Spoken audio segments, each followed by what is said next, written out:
Assalamu alaikum wa rahmatullahi wa barakatuh. Nahmaduhu wa nusalli ala rasulil kareem. Amma ba'd. All praise is due to Almighty Allah, the sustainer, nourisher and cherisher of the universe. Peace, blessings and salutations be upon our beloved master and leader, Nabi Muhammad Mustafa sallallahu alayhi wasallam. On behalf of CII Radio, we present to you lesson number 292 with the help and mercy of Almighty Allah Jalla wa Ala. Our topic today is Zulam and oppression. In Islam, when one studies the noble Quran and the Ahadith and Mubarakah of Mustafa Habibuna sallallahu alaihi wasallam, then broadly one will find that Zulam oppression you find of three types. One Zulam is we make Zulam upon ourselves.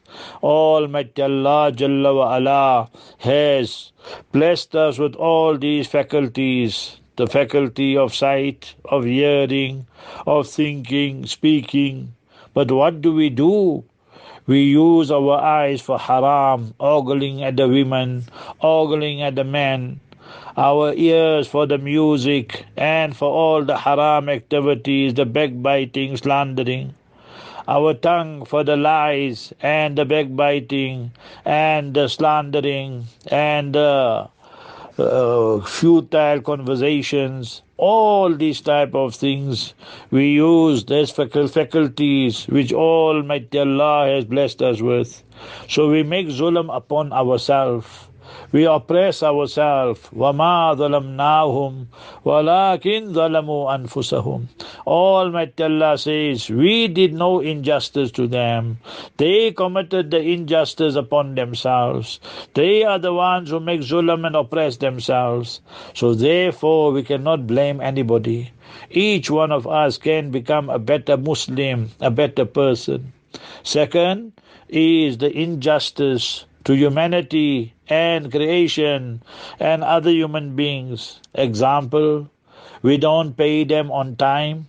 Or for example, we have debts and we keep on delaying. Or for example, inheritance. Justice delayed is justice denied. We don't give the heirs their full shares, or we keep on delaying. Or for example, that we overwork our maids and helpers at home and underpay them. So all these are the various different types of Zulam on human beings. Islam is that religion and code of conduct is not only for human beings but for every creation of Allah. Mustafa sallallahu alayhi wasallam said, Inna Allah katab al-ihsan ala kulli shay. Verily Almighty Allah has ordained and prescribed you do good to every creation. فَإِذَا ذَبَحْتُمْ فَأَحْسِنُوا. When you slaughter the animals, then do ihsan.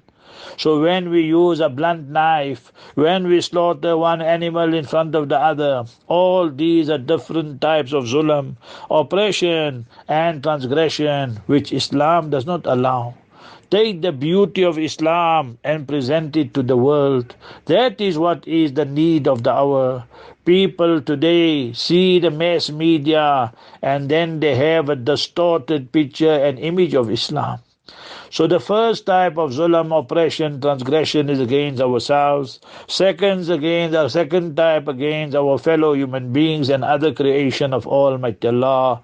And the third one is when we break the commands of Almighty Allah. We all know we have to read 5 times Salat, but we don't wake up for Fajr. So that is Zulam. And that Zulam is violating the laws of Almighty Allah, deliberately, intentionally. The person knows he or she must use halal money, but we use interest money. So how can that be justified? And then the various levels of Zulam are carrying on. Then inna shirka la zulmun azim. Shirk, ascribing somebody something to Almighty Allah. That is the worst form of oppression and transgression. People commit blasphemy. This is the worst type of sin, and therefore this will not be forgiven by Almighty Allah. Surah 33, verses 64 and 65. For people who live with kufr and blasphemy and die in that state, Allah forbid. Or the people who ascribe somebody something to Almighty Allah, Almighty Allah will not forgive them. Surah number 4, Surah Nisa, verse 48. So these are lessons for all of us. So ask ourselves, that are we the zalims, are we the wrongdoers, or are we the adil, the people of justice? May Almighty Allah guide us all. Assalamu alaikum wa rahmatullahi wa barakatuh.